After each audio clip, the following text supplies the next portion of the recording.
The first tip is practice assigning risk levels to outcomes.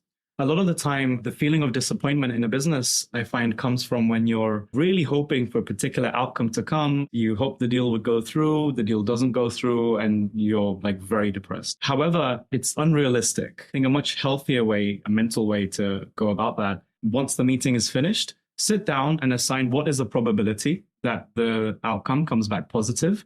What's the probability that the outcome comes back negative? Have a contingency plan for each different scenario. First of all, your expectations are a lot more balanced. If the deal was only 30% likely to go through, you're only expecting 30% of the time for it to go through. And second of all, you're getting better and better and better at assessing that risk over time. My second rule here is only having 24 hours of disappointment. I'm allowed to be disappointed about that until I wake up the next morning. As soon as I wake up the next morning, I'm back into killer mode. I'm going to take whatever that challenge is and solve it that day. Third tip I have is, as well as contemplating the negative things that happen, I think it's also really important to balance that out with the practice of writing down the positive things that are happening. I think you have to counterbalance that nature that you have with yourself on creating a practice to write down the positive things, the things you're proud of.